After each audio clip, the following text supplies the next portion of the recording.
2018 Genesis G80 Sport review. We were fairly impressed with the Genesis G90 luxury sedan. It was large. It was long. It was spacious, especially in the backseat.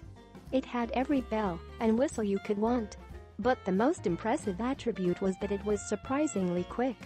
The 2.5-ton behemoth launched off the line like an anti-tank missile out of its tube. Its all-wheel drive clawing for traction as the twin-turbo 3.3L V6 quietly roared. As much as we liked the car, we wondered what the smaller upcoming G80 Sport would be like with that same engine. The G80 is the second car from Genesis, the fledgling South Korean luxury automaker. Noticeably smaller than the illustrious G90, it shares similar design cues and lines, but the execution works a little better on the G80 Sport's smaller frame. It has strong accent lines, an aggressive front fascia, and large wheels filling out large muscular wheel wells. The car has an imposing stance that suggests sporting potential and speed. It's a handsome car, and its design comes off as slightly more original. The interior is both spacious and inviting. There's plenty of room inside and a great view out. The materials are all high-end and fit and finish were exemplary. The comfortable leather seats are both heated and ventilated.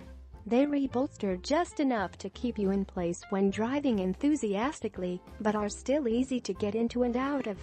Like in the G90, the seatbelts put tension when you start driving, as if your mom was checking to make sure you were safely buckled in. A lot of car makers rely on a single controller to scroll through endless menus. But Genesis uses the old-school approach of using lots and lots of buttons. While it might seem archaic to some, we have to admit that we actually prefer it to menu-scrolling controllers. It's simpler in practice, especially while on the move.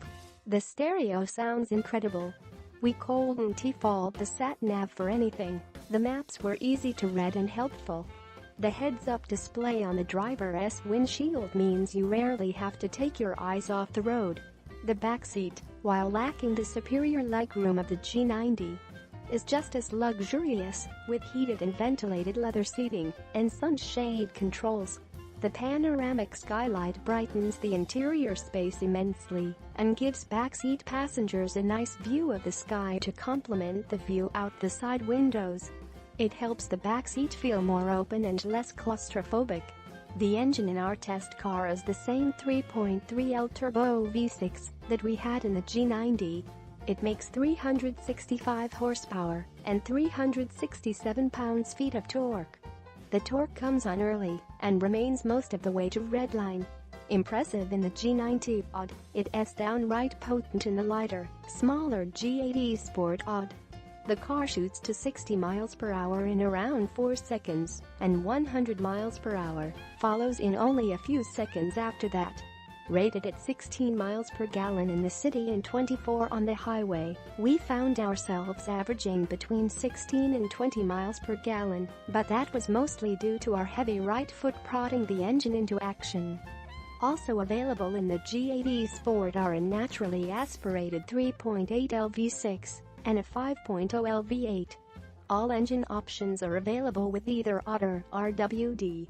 The transmission is an 8-speed automatic that works invisibly behind the scenes unless you're in sport mode. In sport mode, the transmission works to keep you in the engine's broad torque band and ready to rev. There are paddle shifters behind the steering wheel that work acceptably. But the automatic transmission better fits the car's character. What Genesis refers to as the CDC Sport suspension does a fantastic job of managing the opposing goals of a soft, luxurious right and sharp handling in corners. Where the G90 would fall apart on sinuous back roads, the G80 Sport eagerly dives into corners and responds to aggressive driving while absorbing the bumps. It's very impressive. Even more impressive is how quickly the large Sport brakes slow the 4,800 pounds car down. No matter how fast we were going, the brakes were more than up to the task of stopping the car right now. Comfortable in any situation, downright soft and cosseting, it's a pleasure to drive as a daily driver. But get the itch to misbehave, throw it into a corner. And it not only surprises you with its composure, but encourages you to do it again. Sport sedans are usually either sport-oriented or luxury-oriented, and very few can play both roles equally well. The Genesis G80 Sport can pull it off. We've been pleasantly surprised and impressed with both the Genesis G90 and now the G80 Sport. While they lack the historical pedigree that many European cars have, if they maintain this level of quality for the foreseeable future, they could develop an excellent reputation that will serve just as well. Both cars are great values. Sharp-looking, comfortable, and luxurious. With two winners right out of the gate, we're particularly eager to see what Genesis brings to market next. The new Volkswagen Polo had barely crossed my radar until last weekend. It is an important model for Volkswagen. One of the cheapest in the range, it serves a wide variety of purposes for potential customers. I actually own an earlier generation model. It serves as a daily driver, gets parked at the train station every day, and touch wood, has never missed a beat. So it happens to that perennial daily driver when Volkswagen engineers shoehorn the engine from the current generation Golf T. On paper, very promising things. The Polo T is about 50 kilograms is lighter than the Golf T, with a shorter wheelbase and a lower price tag. But in reality, does it work? Volkswagen took us to Palma to find out. The current generation Polo is actually built on a different platform to the outgoing version. The MK5 used the latest variant of the Volkswagen Group A0 platform, a series of platforms Volkswagen has used since the very first Polo. The MK6 version moves the Polo onto the Volkswagen Group's MQB platform, the one which underpins everything from the Passat to the Arteon. 2018 Volkswagen Polo T review. As a result, the new Polo appears more mature. It gets improved internal space and has the general feel and looks of a pocket-sized version of the Golf. The styling is typical of Volkswagen's current crop of T models. Clark, plaid material, flashes of red trim, and the trademark T badging hark back to the original Golf T. The Polo T gets a specific front and rear bumper with sportier side sills. It also sits 15 mm lower to the ground compared with non-T models thanks to model-specific suspension setups. In the wild it looks aggressive, in a conservative sort of way under the bonnet. The 2.0-liter, four-cylinder, C engine is slightly downrated when compared to the Golf T. The new Polo T makes do with just 200 horsepower and 320 Nm of torque, which, on paper, should prove enough to push the T to 100 km per hour in 6.7 seconds and a top speed of 237 km per hour. There is definitely a sweet spot in the power delivery. At lower RPMs, it takes a few seconds to reach it. Once you do, the power helps to dispatch Sunday morning cyclists with ease, catapulting the T to motorway speeds. Volkswagen have also worked on the sound generated by the T. The turbocharged 4 has a unique roar which adds to the sensation of speed.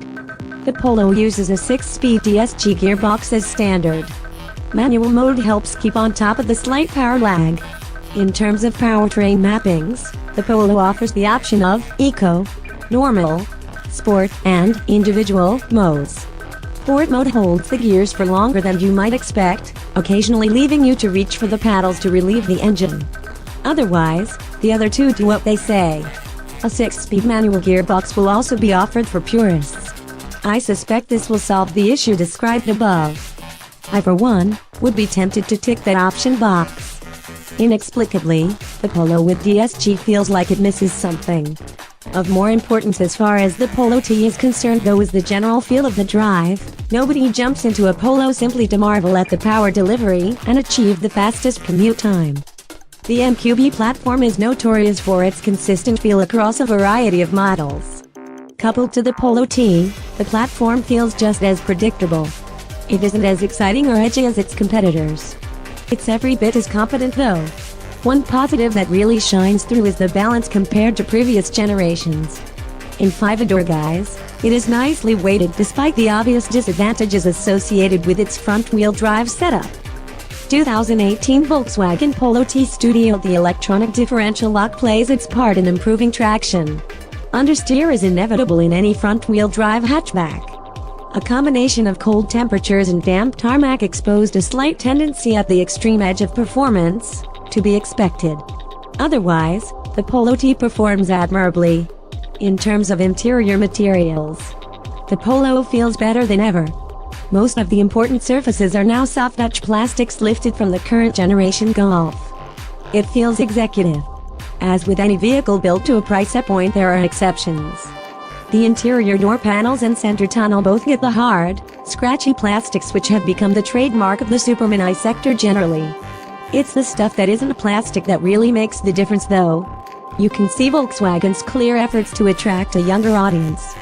The Mi system is top of the range, blending an integrated touchscreen display with a digital instrument dial.